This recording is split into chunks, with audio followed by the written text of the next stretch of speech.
en Xilitla. Hay días en los que la neblina baja tan espesa que no puedes ver ni tu propia sombra. Esos días, dicen los viejos del pueblo, no son para andar caminando por los cerros. La niebla tapa lo que no quiere que veas, murmuran mientras dan sorbos a su café en las bancas de la plaza central. Luis, estudiante de arquitectura de la Universidad Autónoma de San Luis, no creía en leyendas. Había venido con otros 3 compañeros a documentar la estructura de una casa, abandonada en lo alto de la sierra, cerca del jardín surrealista.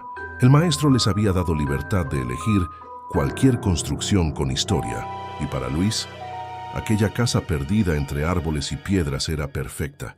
No aparecía en Google Maps, pero algunos locales aseguraban que había estado ahí desde los años 30. Solo cuidado si suben con niebla, les dijo un mesero en el café del centro. Esa casa no llora sola. Bienvenidos a Sombras en la Niebla. Comenta desde dónde nos escuchas y síguenos para más historias, llenas de terror y suspenso. Los 4 rieron. Clara, la más escéptica, le pidió que repitiera la frase. El mesero solo les respondió con una mirada triste, como si ya supiera lo que iba a pasar. Subieron esa misma tarde. La casa estaba a unos 40 minutos, caminando entre veredas húmedas, rodeadas de cafetales y árboles con lianas gruesas como cuerdas de barco. La niebla ya se colaba entre los troncos. Todo estaba silencioso, salvo por el zumbido de los insectos y el crujido de sus propios pasos. ¿Seguro que es por aquí?, preguntó Emiliano, el que llevaba la cámara. Luis asintió. Un anciano del pueblo le había dibujado el camino en una servilleta. Cruzas el arroyo, pasas el tronco partido, luego subes por el costado de la roca negra. Y ahí estaba. Una casona de piedra gris, tejado caído, ventanas abiertas como bocas gritando en silencio. El portón oxidado crujía con cada soplo del viento. Nadie la había tocado en décadas, pero las paredes estaban llenas de símbolos tallados. No deberías estar escuchando esto. Pero ya que estás aquí, 10 leyendas que el pueblo juró olvidar, 10 heridas que siguen abiertas, esperando por ti. Todo por apenas 100 pesos mexicanos. ¿Te atreves a invocarlas con solo pasar la página? Enlace en el primer comentario y en la descripción. Algunos con formas de espiral, otros como cruces al revés. Esto está perfecto, dijo Luis mientras Clara sacaba su libreta. Aquí sí hay historia. Lo que no sabían es que esa casa no fue construida, fue invocada. Fragmento 2.9. El primer paso dentro de la casa fue como entrar a otro mundo. El aire se volvió más espeso, más húmedo, olor a madera podrida, a ruda seca, a encierro. Cada pared parecía tener una historia distinta, tallada a golpes y raspaduras. Era como si cientos de manos hubieran intentado salir desde dentro. Sáquenle fotos a todo esto, dijo Luis. Estos símbolos no son normales. Clara se acercó a una de las paredes, tocó la piedra con la yema de los dedos, y una telaraña invisible pareció pegarse a su piel. Detrás de la capa de moho, descubrió algo grabado a mano. Aquí lloran los que ya no pueden callar. Qué raro está esto, murmuró Emiliano. Avanzaron con cuidado. El suelo crujía, pero no por viejo. Era como si se hundiera levemente bajo sus pies, como si algo respirara por debajo. Diana, la cuarta del grupo, se quedó en la entrada, sosteniendo su teléfono con la linterna encendida. No me gusta esto, dijo, y está empezando a oscurecer. Luis, terco, ya estaba tomando medidas y dibujando un croquis rápido del lugar. En la sala principal había un altar de piedra tallada con un hueco en el centro. Encima, restos de cera vieja y pedazos de uñas humanas. ¡Qué asco!, gritó Clara y soltó la libreta. ¿Uñas?, preguntó Emiliano. ¿Cómo sabes que son humanas? Míralas tú, le respondió ella. Y sí, las pequeñas piezas encarnadas y negras no podían ser de animal. Había también pedazos de cabello atados con hilos rojos. Diana retrocedió hacia la puerta. Ya vámonos, esto no es ninguna casa histórica. Es un maldito altar. Solo tomamos unas fotos más, insistió Luis. Mira esto. Apuntó con su linterna a un espejo roto, colgado torcido sobre una de las paredes. Lo extraño no era el espejo en sí, sino que el reflejo no mostraba a ninguno de ellos, solo el fondo de la habitación. El cuarto estaba vacío, pero ellos seguían ahí. Luis dio un paso atrás. y fue ahí cuando el piso emitió un suspiro, un sonido largo, hondo como una exhalación, y de pronto algo corrió por el techo, algo rápido con uñas. «¡Hay alguien más aquí!», gritó Emiliano. Diana ya estaba afuera temblando. Clara también corrió tras ella. Luis se quedó inmóvil mirando hacia el techo, hacia el espejo, hacia sí mismo o hacia el vacío que ahora parecía ocupar su lugar. La niebla se coló por las ventanas rotas y cubrió el interior de la casa. Por unos segundos nadie habló, hasta que desde el interior se escuchó un sollozo, una voz de mujer, llorando entre paredes de piedra. Como si la casa entera respirara su tristeza, Luis salió por fin de la casa. Los otros tres lo esperaban a unos metros, sentados sobre una roca cubierta de musgo. Nadie decía nada. Solo se escuchaban grillos y un lejano golpe seco, como si algo grande hubiera caído desde un árbol. «¿Viste eso?», preguntó Clara. «¿Qué?». «En la ventana justo antes de que salieras. Una figura. Estaba ahí parada». Luis negó con la cabeza. En realidad no quería hablar de lo que vio. En ese momento, en el espejo, algo parpadeó. Pero no era él. No era nadie. Decidieron regresar por el mismo camino, pero algo estaba diferente. El sendero no era igual. Las piedras no estaban donde antes. El tronco partido ya no estaba. Era como si la montaña se hubiese movido. «Estamos perdidos», dijo Emiliano. La niebla espesa ya no los dejaba ver más de 3 metros adelante. Luis sacó su celular, pero no había señal, ni GPS, nada. Solo una foto que no recordaba haber tomado. Era del altar. Pero en la imagen, alguien estaba de pie junto a él.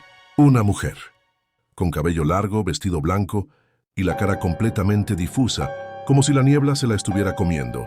«Esto no puede ser», murmuró. «¿Qué?». «Nada, vamos por aquí». Tomaron otro camino y tras 15 minutos de andar en círculos, llegaron de nuevo frente a la casa. Pero algo había cambiado. Ahora había una luz encendida dentro, una vela encendida sobre el altar. «No puede ser», gritó Diana. La dejamos completamente vacía.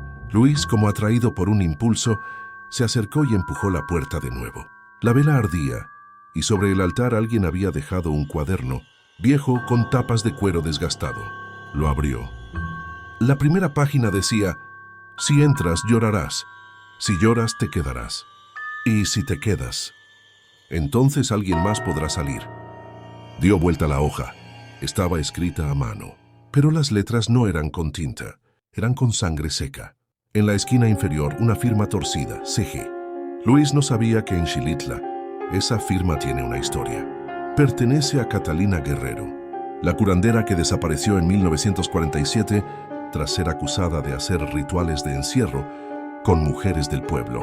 Su cuerpo jamás fue hallado, pero dicen que cada vez que alguien entra a esa casa, ella se manifiesta con un nuevo cuaderno.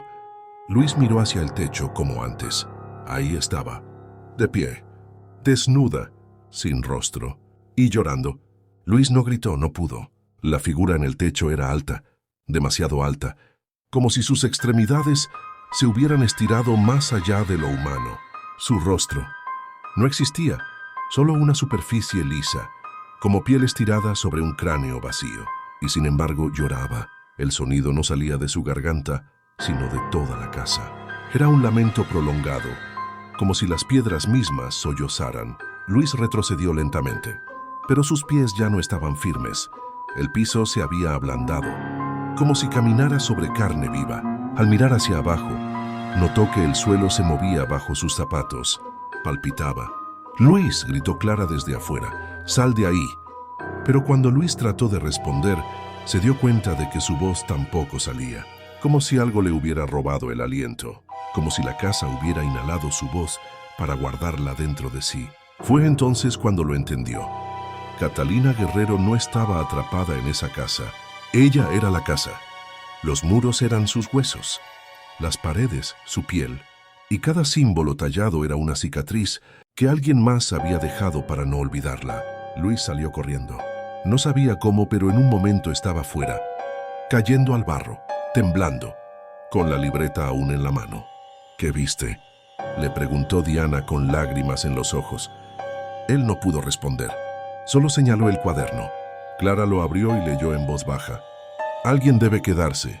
Si no llora, será elegido». ¿Qué significa eso? Entonces Emiliano alzó la mirada. Su rostro estaba pálido.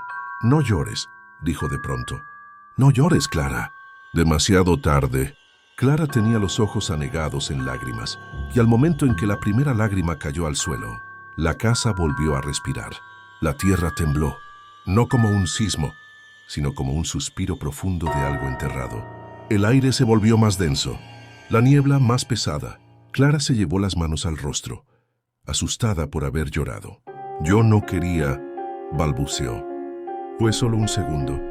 Luis volteó hacia la casa. Las paredes parecían más altas ahora, las ventanas más estrechas, como si la construcción hubiera crecido, estirado sus muros como músculos, y la vela seguía encendida, pero ahora había otra silueta más en el altar. Nos está eligiendo, gritó Emiliano. Tenemos que salir del monte ya. Comenzaron a correr, bajando por donde creían que estaba el camino original, pero el bosque ya no era el mismo. Los árboles estaban más juntos. El cielo no se veía, y la niebla los seguía. No mires atrás, gritó Luis. Pase lo que pase, no mires atrás. Pero Emiliano lo hizo, solo una vez, solo un giro breve de cabeza, y lo perdió todo. Gritó, cayó de rodillas, y comenzó a golpear el suelo con los puños, como si intentara sacarse algo del cuerpo. Clara intentó ayudarlo, pero él solo repetía, no tiene cara, no tiene cara. No tiene cara. Sus ojos, abiertos de par en par, no parpadeaban. Luis lo tomó por los hombros. Lo sacudió. Emiliano. Pero Emiliano ya no estaba allí. Su cuerpo sí, su boca también. Pero su mirada estaba ida, como si hubiera visto algo tan antiguo, tan profundo, tan imposible, que su mente se rompió en 1000 pedazos. Y entonces Diana, la que había mantenido la calma hasta ahora, soltó un grito. ¡Corran! La figura estaba detrás. No caminaba, flotaba, deslizándose entre la niebla, con la cabeza inclinada hacia un lado. Era alta, silenciosa, y cada paso que daba parecía absorber la luz del entorno. Luis tomó a Clara del brazo. Diana ya iba adelante. Emiliano quedó atrás, y la niebla se lo tragó. Los pasos de Luis eran torpes, pero no podía detenerse. Clara sollozaba sin control y Diana jadeaba, con las manos llenas de sangre, por haberse arañado con ramas al correr. Detrás, la niebla parecía tener voluntad propia. No se dispersaba, no se rompía. La figura avanzaba tras ellos sin prisa, como si ya supiera el final. Llegaron a un claro con un círculo de piedras viejas. Al centro, un árbol seco y torcido, como si hubiese sido alcanzado por un rayo. Luis tropezó y cayó de rodillas. No podemos seguir así, dijo jadeando. Hay que escondernos, pensar. ¿Y dejar a Emiliano?, preguntó Clara. Él ya no está, dijo Diana con voz baja. ¿Se lo llevó? Clara se tapó el rostro y lloró con fuerza. Y en cuanto lo hizo, la figura se detuvo, como si el llanto fuera su brújula, como si cada lágrima marcara el siguiente paso. Entonces, desde dentro del árbol seco se escuchó algo, un susurro. Así sé, una voz de mujer, antigua, que no salía por la boca sino por las raíces. Luis se acercó. Al tocar la corteza, sintió un calor extraño. Puso su oído sobre el tronco y escuchó palabras de siglos atrás. Yo era la voz del bosque hasta que me quisieron callar. Enterraron mi canto, pero no mi llanto, y ahora solo aquellos que lloran pueden escucharme. Luis retrocedió. El cuaderno, el altar, la niebla, todo estaba conectado. Catalina Guerrero no era solo una víctima ni una bruja, era un eco enterrado, una energía viva que había sido sellada en ese monte por miedo, por odio, por la iglesia. La sellaron aquí, dijo Luis. No la mataron, la dejaron, llorando para siempre. Diana se acercó al árbol. En su base, entre las raíces, sobresalía algo, una cruz de hierro oxidada, semienterrada en piedra. La tocaron, y el bosque gimió. La niebla rugió como si tuviera pulmones, y la figura sin rostro se detuvo en seco, a solo metros de ellos, sus manos huesudas extendidas. Y entonces habló. ¿Por qué me escuchan si no quieren llorar? ¿Por qué me buscan si no quieren quedarse? Diana retrocedió. No está viva, susurró, ni muerta. Luis se armó de valor y levantó la cruz de hierro. No sabía por qué lo hacía, Solo lo sentía. En cuanto la cruz salió por completo de entre las raíces, la figura comenzó a temblar, pero no desapareció, se multiplicó. Del bosque, desde la niebla, comenzaron a surgir más figuras, altas, sin rostro, cubiertas de cabello largo y húmedo. Eran muchas. 8. Quince. 30. Todas caminaban con lentitud. Algunas lloraban. Otras gemían. Algunas solo susurraban oraciones incompletas, ni por los siglos de los siglos. Así que no me toque el agua bendita. Adam Carney, dame voz. Luis cayó de rodillas. No era solo una, gritó. Catalina no era una sola. Diana se acercó al cuaderno. Comenzó a pasar las páginas, una por una, con manos temblorosas. Cada página tenía un nombre. Cada nombre una inicial. Cada inicial una historia olvidada. Clara, con voz rota, preguntó: ¿qué es esto? Es un registro, dijo Diana. Un libro de mujeres. Mujeres que fueron calladas. Brujas, curanderas, comadronas, sanadoras, cada una sellada en este lugar. Y ahora sus ecos caminaban buscando un cuerpo. Una voz, una lágrima que las hiciera volver. Luis miró la cruz y recordó algo. Una frase grabada en el altar. Alguien debe quedarse para que las demás caminen. Quieren un intercambio, murmuró. Y justo entonces, la figura original, la primera, se agachó lentamente frente a Clara. Le extendió la mano. Un gesto no violento, un ofrecimiento. Y Clara, sin saber por qué, la tomó. Clara tomó la mano de la figura. La sintió fría pero no muerta. La niebla se arremolinó a su alrededor, como si el aire reconociera ese gesto. «Clara», susurró Diana, «no lo hagas». Pero ella no hablaba, solo observaba a la silueta sin rostro, como si viera algo que los demás no podían ver. Y entonces, en un instante, desapareció. Clara, la figura, y la niebla, todo se desvaneció del claro, como si nunca hubieran estado allí. Luis y Diana corrieron hacia donde estuvo, pero no había huellas, solo el cuaderno cerrado, con una nueva inscripción en la portada. Una más ha llorado, una menos ha vuelto. Pasaron 2 semanas. Luis y Diana no hablaron mucho del tema. Solo dijeron que Clara se había extraviado, que buscaron, pero no la encontraron. Pero una madrugada, mientras el mesero del café del centro abría el local, la vio llegar. Caminaba descalza, vestida con una blusa blanca sucia y una falda hecha jirones. Tenía la mirada ida y el rostro bañado en lágrimas. No hablaba, no reaccionaba, solo sostenía contra el pecho un cuaderno, uno diferente, más viejo, más grueso, y con símbolos que ningún historiador del pueblo pudo descifrar. Clara había regresado, pero ya no era solo Clara, había traído algo consigo. Gracias por escuchar Sombras en la Niebla. Si tú también has sentido que algo respira en medio del silencio, comenta desde dónde nos escuchas y comparte esta historia con quien jamás debe subir solo a la montaña.